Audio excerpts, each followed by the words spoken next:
Hello बच्चों, let's see this question. The question says that a 220 volt input is supplied to a transformer.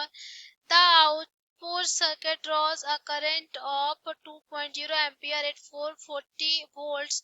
If the efficiency of the transformer is 80%, the current drawn by the primary windings of the transformer is.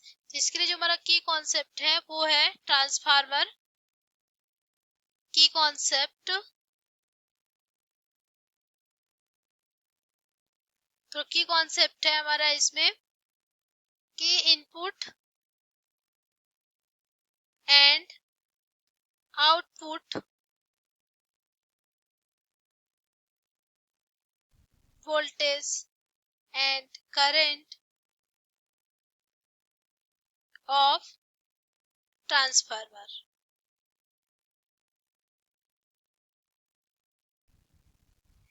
तो देखते हैं क्या क्या given है।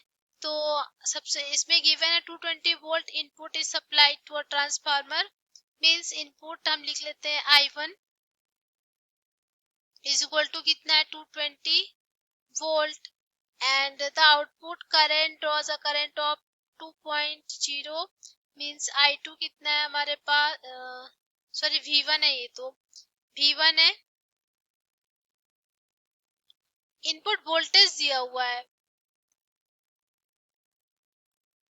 Input voltage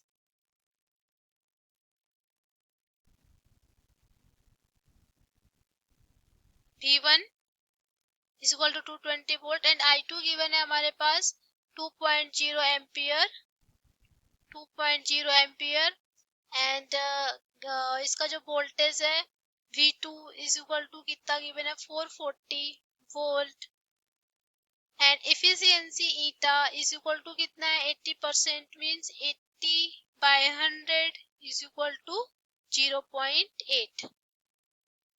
ये सारी चीजें हमें गिवन है और हमको फाइंड क्या करना है, I1 फाइंड करना है। Means primary current drawn by the primary windings of the transformer. तो इसके लिए जो एफिशिएंसी का फॉर्मूला होता है वो क्या होता है, output power divide by input power.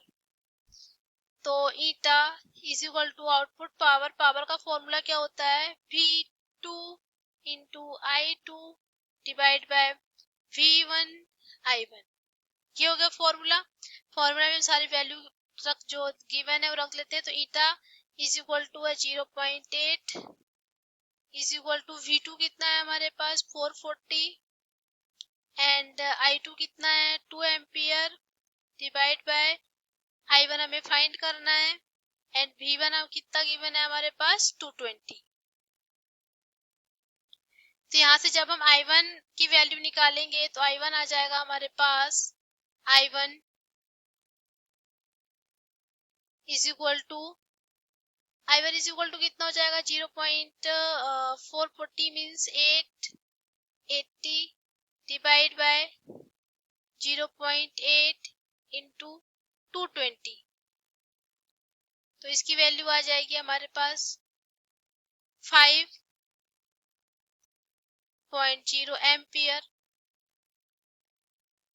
तो I1 की वैल्यू क्या है कि जो I1 है वो करंट कितना ड्रॉन कर रही है प्राइमरी वाइंडिंग्स में ट्रांसफार्मर के, तो जो कि ऑप्शन हमारे ए से क्या कर रहा है, मैच कर रहा है। I hope you understood it well. Thank you.